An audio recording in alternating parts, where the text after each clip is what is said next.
Alexander, we have the Khashoggi story to take a look at. We've mentioned it many times. This story does not go away.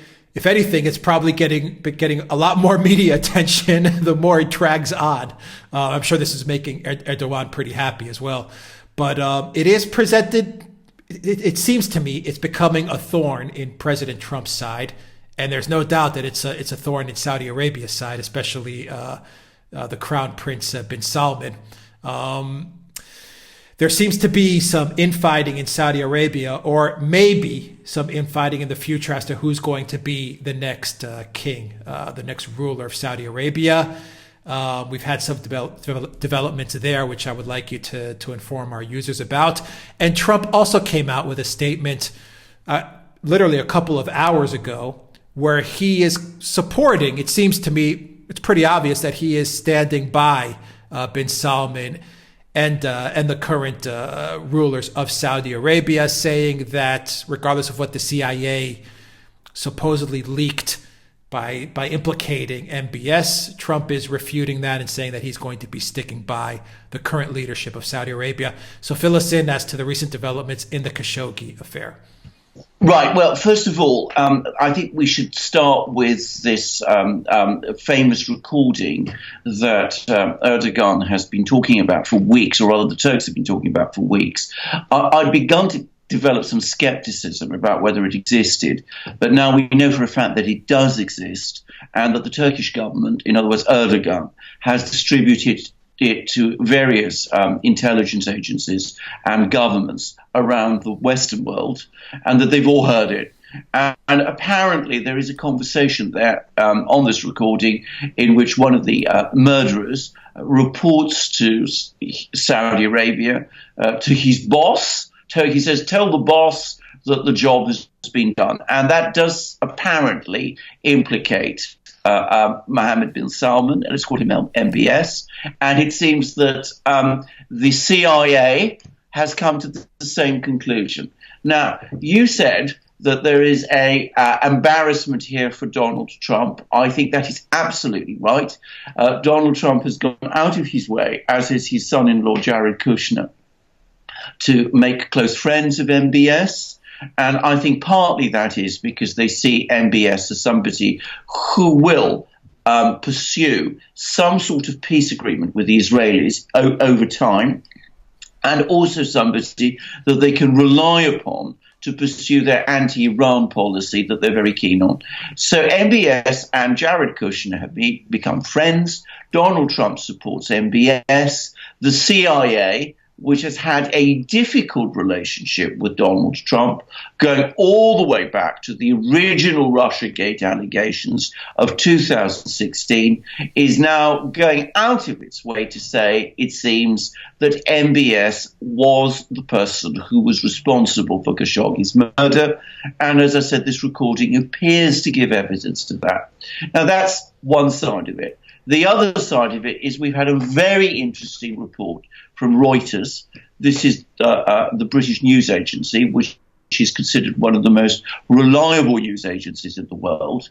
It says that there's a group of princes, Saudi princes in Saudi Arabia, who are coming together, determined to prevent MbS succeeding his father as king. The idea is not to try and persuade King Salman to dismiss MbS and not to remove MbS from the position of Crown Prince, but to somehow sideline him when his father dies and appoint someone else to be king, instead of MbS. And the person who's been talked about is Prince Ahmed, who is the brother of King Salman and one of MbS's uncles.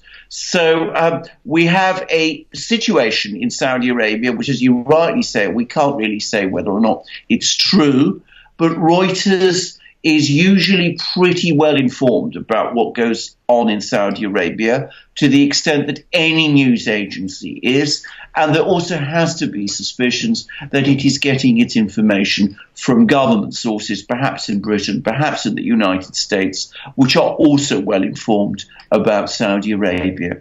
So one has to wonder what exactly is happening, whether the CIA is using this affair to embarrass Trump, just as Erdogan is using this affair to embarrass the Saudis, and whether perhaps there is now some kind of a plot gradually coming together involving Saudi princes, perhaps the CIA, perhaps Prince Ahmed, all intended to prevent MbS becoming king of Saudi Arabia when his father dies. Well, could you say that the grand bargain, the way to solve this whole mess, this whole problem, is, like you said, keep MbS as crown prince? But it seems, I mean, there has been statements from the U.S. government as well that they do support Prince Ahmed as well. So maybe that's the grand bargain is, and Prince Ahmed is, I believe I read 74, 76. So it would kind of be like telling MbS, look, you screwed up, you messed up. Prince Ahmed is going to take the throne now for, 5, 6, 7 years. And then eventually you'll get there. But the time being, in order to cool everything down, this is going to be the solution to this problem. I think that is some people's agenda. I think that is the idea that some people have. The person who is going to object to that strenuously is MbS himself.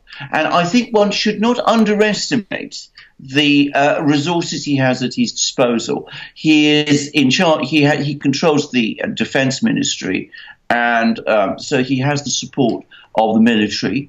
And he has the support of some of the police organizations in Saudi Arabia also.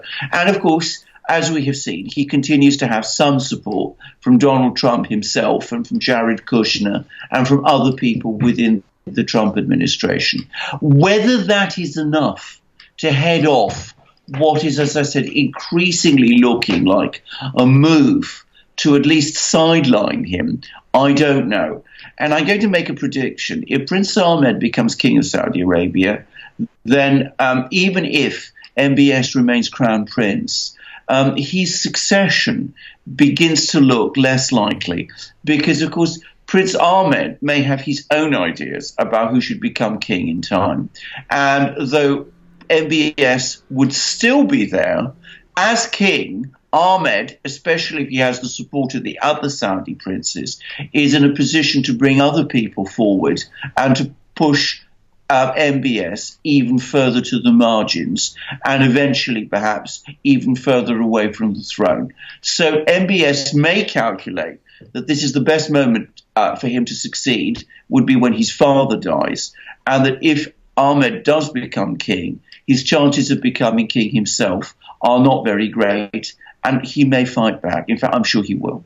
Well, I'm very interested to see the reaction to MbS come the G20 in Argentina.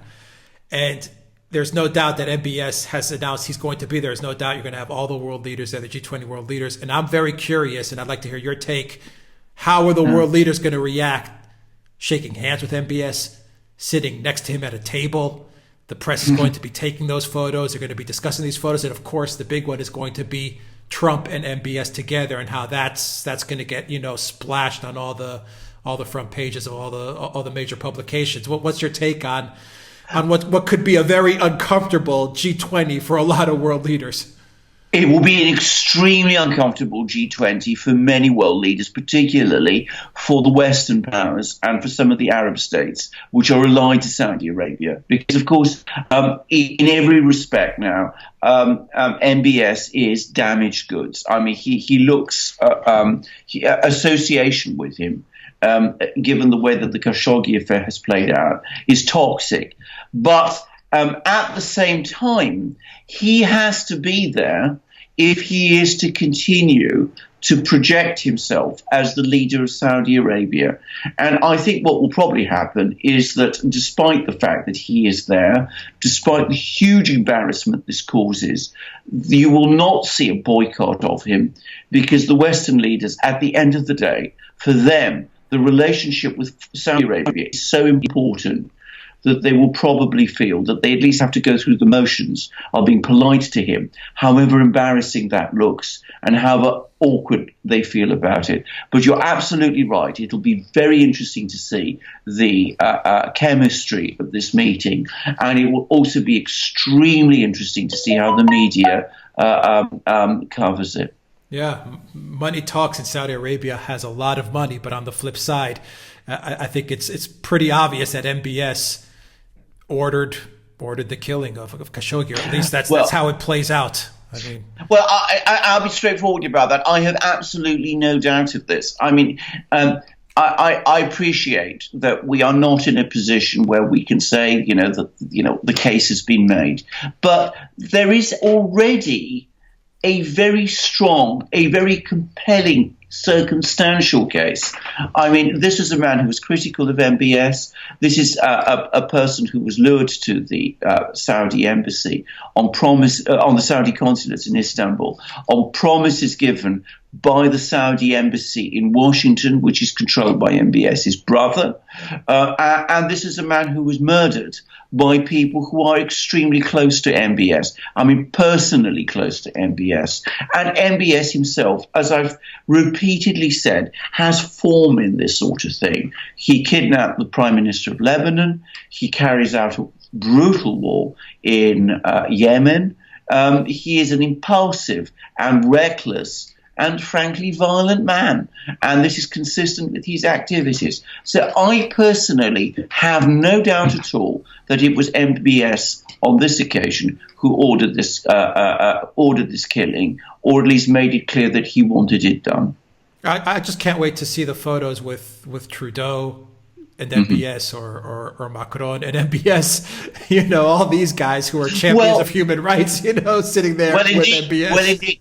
Well, indeed. And interestingly enough, there are actually what look like extremely reliable reports, which is that coming out of Saudi Arabia, that just as the Western leaders are hugely embarrassed and feel very exposed by their association with MBS, he is furious with them. He feels betrayed by them, supposedly, because he assumed that they would go on continuing to sort of protect him. So, there's going to be a great deal of anger on his part as well. And apparently, he's been telling everybody that he's not going to forget or forgive this. And one day he will exact his own terrible revenge upon them. So, we're going to look at a very, very interesting summit in Argentina. Oh boy, don't ever enter a Saudi Arabian embassy, that's for sure. Well, Alex, rest assured, I have no intention of ever doing so. All right. Alexander Mercouris, thank you very much on taking a look at the ever unfolding and never ending Khashoggi case. Guys, if you like this video, click on the subscribe button down below and click on the notifications bell. Go to the Duran shop, buy a t-shirt. We launched a whole bunch of new designs for the t-shirts. Pick one up. You'll really love them. They're great shirts. And you can go to Duran, and you can go to the links in the description. You can donate to the Duran on PayPal and Patreon. Alexander Mercouris, thank you very much.